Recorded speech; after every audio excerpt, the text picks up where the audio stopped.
नमस्कार, India news Himachal देख रहे हैं आप और आपके साथ मैं हूं हिमांशु नेगी। बुलेटिन की शुरुआत इस वक्त की बड़ी खबर के साथ करेंगे।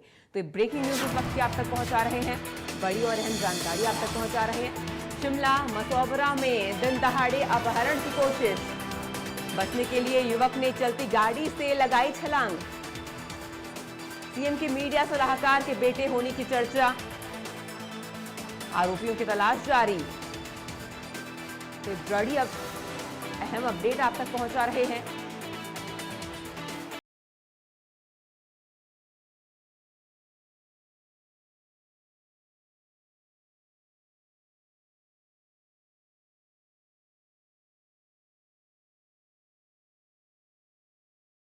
सलाहकार के बेटे होने की चर्चा यहां पर तेज है, आरोपियों की तलाश लगातार जारी है। सीएम के मीडिया सलाहकार के बेटे होने की चर्चा भी तेज है। ब्रेकिंग न्यूज, बड़ी जानकारी इस वक्त की आप तक पहुंचा रहे हैं। शिमला मसौबरा में दिन दहाड़े अपहरण का ये पूरा गंभीर मामला सामने आया है। बचने के लिए युवक ने चलती गाड़ी से छलांग लगा दी। सीएम के मीडिया सलाहकार के बेटे होने की चर्चा तेज है, बाजार में मुद्दा गूंज रहा है। आरोपियों की तलाश में पुलिस प्रशासन अब जुटा हुआ है। गंभीर पूरा मामला है।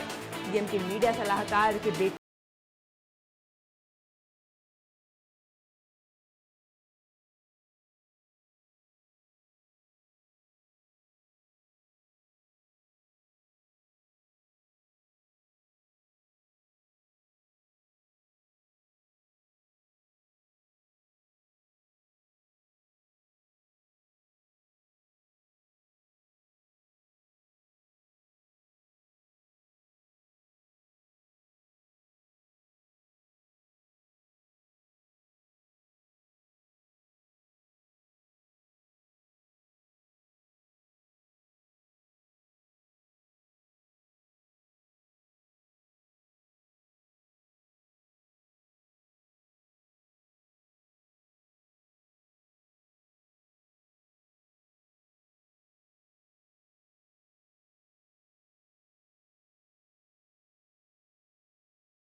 दिन दहाड़े अपहरण का ये बेहद गंभीर मामला सामने आया है। शिमला के मसौबरा में दिन दहाड़े अपहरण की कोशिश की गई।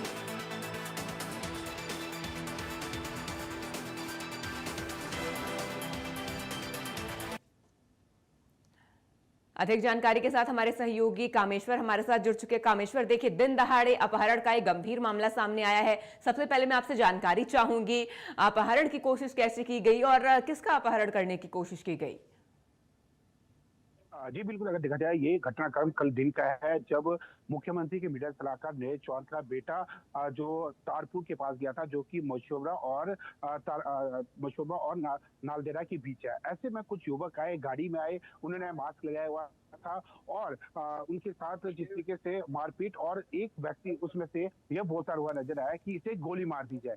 तो जो नरेश चौहान के, जो कि मुख्यमंत्री के एडवाइजर है, उनके जो बेटे हैं वहां से कूद कर अपनी जान बचाई। ऐसे में मौके पर वहां पर पुलिस प्रशासन पहुंचे, और साथ ही अब जो प्रशासन का जो गाड़ी, जो युवक जिस गाड़ी में आए थे, उस गाड़ी को तो बरामद कर दिया है, लेकिन जो अपराधी है उन्हें अभी तक फिलहाल पकड़ा नहीं गया। और खासकर अब जो जिला प्रशासन है, खासकर जिस तरीके से जो क्षेत्र है, चाहे तत्तापानी से लेकर नालदेहरा या नालदेहरा से लेकर मशोबरा या ढली तक, ये सभी जगह जो जितने भी होटल, रेस्टोरेंट, ढाबे हैं, उनके सीसीटीवी कैमरे खंगालेंगे और प्रयास करेंगे कि उन जो जिन लोगों ने अपराध करने की कोशिश की उन्हें पकड़ा जाए। कुल मिलाकर जो देखा जा रहा है, जिस तरीके से अपराध की गतिविधियां लगातार बढ़ती जा रही है। अगर बीते दिन की बात करें, जिस तरीके से जो सतपाल सत्ती, जो कि ऊना विधानसभा क्षेत्र के सदर के विधायक, उन्होंने भी कहा कि कानून व्यवस्था एक तरह से चरमरा गई है। पूर्व विधायक गिरी सत्यपाल राय, जैसा कि घर के पास ही कभी गोली कांड होता है, और दिन दिहाड़े ही अगर देखा जाए ऊना में ही एक पेट्रोल पंप के मालिक को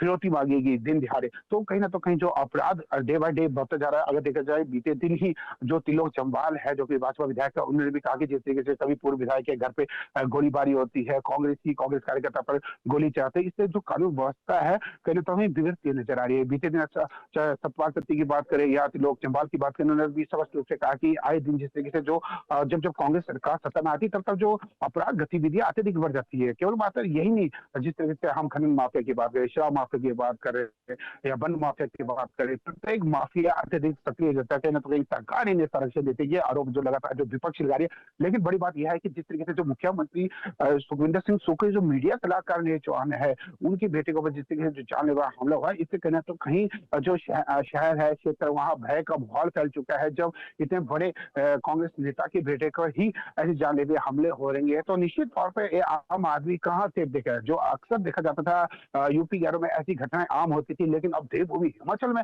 ऐसी घटनाएं कहीं ना तो कहीं देवभूमि हिमाचल भी कहीं ना तो कहीं शर्मसार होता हुआ नजर आ रहा है। अगर देखा जाए पिछले 2-3 वर्षों की बात करें तो जिस तरीके से जो देखा भी है, चाहे हम कोर्ट परिसर की बात करें बिलासपुर में, जिस कोर्ट परिसर के बाहर गोलीबारी हुई, या बम्बा ठाकुर यानी कि पूर्व जो विधायक उनके घर में जो उनको गोली मारी गई, वो भी कांग्रेस के कार्यकर्ता हुए। और इसके अलावा जिस जो हाल ही में जो सतपाल रायजादा जो सदर विधायक पूर्व रह चुके उनके घर के बाहर गोलीबारी हुई। तो कुल मिलाकर जो देखा जा रहा है, अराजकता का फैला हुआ ये लगातार जो विपक्ष है इसे घेरता हुआ नजर आ रहा है। और फिलहाल जिस तरीके से जो पुलिस है, आज जिस तरीके से सुबह से ही और रात्रि से ही लोग लगातार देखा गया, शाम से ही जो नालदेहरा से तत्तापानी है, तत्तापानी से चाहे शिमला, ढली, हर जगह के जो सीसीटीवी कैमरे है, वो चाहे होटल, रेस्टोरेंट, ढाबे या घरों में भी लगे हैं, उनको खंगाल रही है और कोशिश यही रहेगी कि उन अपराधियों को जल्द से जल्द पकड़ा जाए। जी।